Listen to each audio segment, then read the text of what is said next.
What's up, guys? We are here in downtown Chicago and I have the Sony Z200 camcorder. And you're probably wondering, what can a camcorder do? Well, let me show you in 3, 2, 1.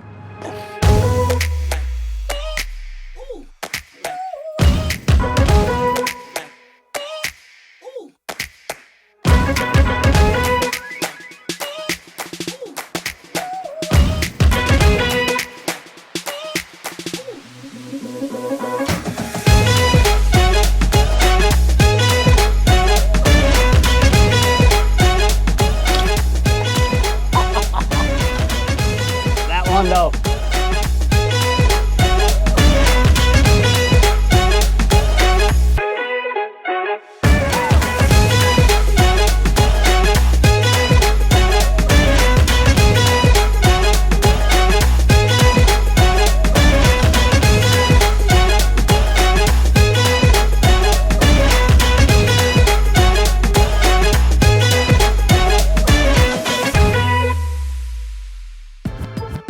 All right, so right now I'm having fun with testing out in slow-mo. I just know that I'm gonna get more footage out of it if I shoot in slow-mo. What's funny is I literally own a video production company called Mirrorless Productions. I usually use mirrorless cams, and this is just like a fun break. I'm starting to like do crash zooms. And so like, as you know, the subject is moving into the frame, I'm like zooming in, and I'm just not used to having that flexibility and access to just punch in. It's fun.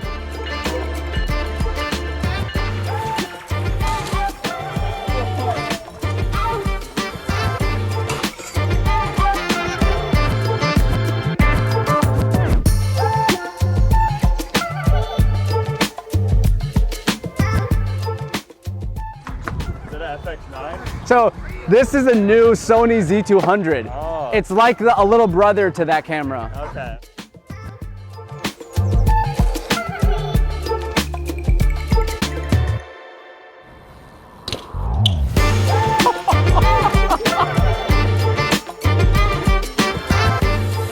Like an old school dad cam, but it just came out. That's nice. It do look brand new. Oh my god.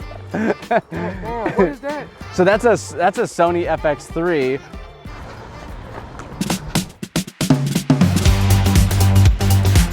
I saw a helicopter and I'm wondering, can I get it?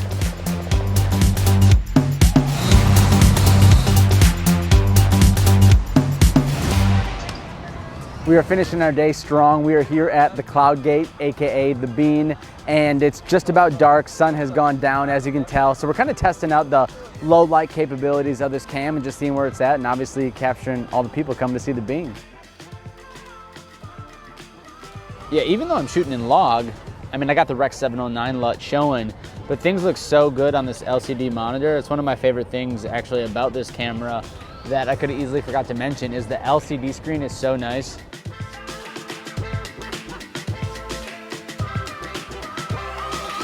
Camera's dead. We went through 2 batteries today. That's all I got with me. That means we're out, man. We're out. I hope you guys enjoyed the Chicago footage. I had an absolute blast filming there. We shot there on a Monday and had 7 hours to film with sunlight. Chicago is such a beautiful city, and I think we'll be creating some more videos there pretty soon. All right, I want to share my feedback on this camera. But first, I should touch on a few things. I was not sponsored by Sony to make this video. I actually bought this camera kind of randomly. My main camera is a Sony FX3, and I absolutely love that camera. I've pretty much always been a mirrorless shooter, but I felt like I'd enjoy using this camcorder for home stuff like capturing my kids and my boys playing football. I got 5 kids, so there's a lot of moments at home I'd love to capture just for memory's sake. I also create a lot of different kinds of videos with my production company too, from commercials to PSA videos to event recap videos. In purchasing this, my hope is that this camera can also be a great B cam for live events. I shot everything with this camcorder in the flexible ISO setting so I could shoot in S-Log3. I wanted to match this footage to the FX3, and to be honest, I just love log footage and having the ability to color grade and stylize the footage the way I like. I bring that up because there are some great reviews out there that talk about this camera where they talk about the log footage being more noisy in flexible ISO compared to footage in custom mode with the S-Cinetone profile, which allows you to shoot at a lower ISO. And they're not wrong. I'd suggest watching the CBP video. Those guys did a great job in breaking that down, and that was actually the first video I watched on this camera. The base ISO is 1600 in flexible ISO, where in the custom mode, base ISO starts at 250. I'd love to shoot more content in that mode, but a big thing for me with this camera was, can a camcorder be cinematic? Can the Z200 shoot some dope cinematic stuff? That's what I wanted to know. Lastly, I shot a ton of slow-mo footage, in part because I simply love 4K 120p, but also because we had a limited window of filming in Chicago, just one day. I wanted to walk away with as much footage as possible. And how cool were those BMX shots in slow-mo? I love those so much. Now I want to share with you what I liked about this camera and what I didn't. What pushed me to buy this camera was probably the form factor, along with the 20 times optical zoom range equivalent to a 35mm full frame 24 to 480mm. I mean, come on, that is an incredible zoom range. All you need to buy with this camera is the battery and a card to really get rolling, and I appreciate that so much. You get the lens built in obviously, and there's no need for a cage, and I would almost debate if a monitor is needed. I always have a Ninja V monitor on my mirrorless cameras, but the LCD screen on this camcorder is so good that I honestly didn't feel like I needed one. Maybe for a live event where the camera's more stationary, then sure, I'd take one. Okay, back to the zoom range. It is so fun having the ability to zoom in like crazy to capture shots. It pushes me creatively, and in a big city like Chicago, I felt like I had just so much more freedom to get diverse shots because of that. I could zoom in on a couple far away or go wide for a handheld BMX skate park scene. I love that. If you had a mirrorless camera or a true cinema camera, you'd be swapping lenses, and that takes time. Sometimes you may even miss the moment in having to take the time to swap the lens. My longest lens on the FX3 is 180mm, not even close to the 480mm on the Z200. The autofocus on this camera is so good, as you'd expect from a Sony, but I feel like it's even better than my FX3, which is pretty neat. And the color this camera produces is probably what surprised me the most. It's very authentic and matches so good with the FX3. The built-in ND is awesome too, and to be honest, that stuck out to me so much because I've never owned a camera with internal NDs. I do not miss having to screw the filters on when filming outside. Although we didn't showcase the night mode this camera can film in, I think that's worth mentioning. I tested it out with my son, and it's pretty cool and reminds me of the Blair Witch movie from the 90s. It makes me want to make a horror short film just for fun. Maybe next fall for Halloween for the channel? In terms of quality picture, this camera does have limitations with the 1-inch sensor, but I do feel bad complaining about it because I can understand why the sensor had to be that size in the body along with the zoom range to still make the camera not too big. But I think if it did have a bigger sensor, its sales would be much greater and a lot more people would be talking about it. I guess you could argue, yeah, that you should just be talking about the Sony FX3 then, or buying that, which is fair. I bring up that camera too because filming with the Z200 over the last 2 months has made me realize I would love the form factor of the Sony FX3. When I first started using the Z200, I was thrown off by the menu. The layout seemed tricky, and I was really thrown off when I first booted the camera up, to be honest. But to be fair, I've never used a Sony camcorder before, and once I used this for a few weeks, I felt way more comfortable with it.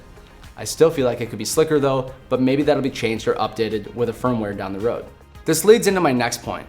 I did partially buy this camera too because I thought it was really going to be plug and play, meaning I could turn on the camera, just quickly put things in auto, and be shooting and getting great footage right off the bat. I don't think that's 100% the case though. I think you have to know this camera well to get the best out of it. I guess that can be said for most cameras and gear, but when I think of a camcorder, I picture capturing family moments or live events and not having to worry about all the right settings. When I was filming in Chicago, I was going back and forth on auto settings and manual, at least on the ND and iris settings. And I really wish the 1600 base ISO and S-Log3 was lower because the image quality would benefit. In filming in log, I feel like you also have to really overexpose to get the cleanest footage. All my shots in S-Log3 look way better when overexposed. I even keep the AE lock on +2 to help me achieve that. And because of that need to overexpose, I trust the auto settings a bit less and end up going manual. I wish I could trust it more, but I'll admit, maybe I'd get cleaner results in the S-Cinetone custom mode. Lastly, the weight and size of this camera. Overall, I love the form factor, and the camera has a great weight for going handheld. But if it was just a little bit less heavy, I think that would be nice. Filming all day in a run and gun situation like I did in Chicago, my wrist really felt it at the end of the day.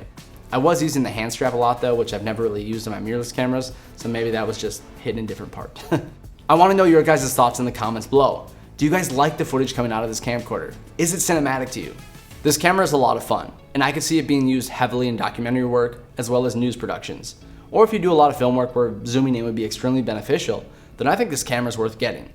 I have had a lot of odd jobs over the years where I wish I had something like this, so I'll be keeping it for those unique projects coming up.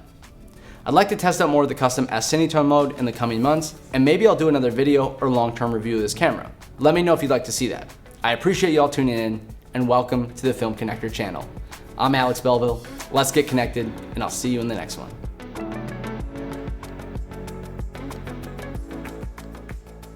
See you on the next one.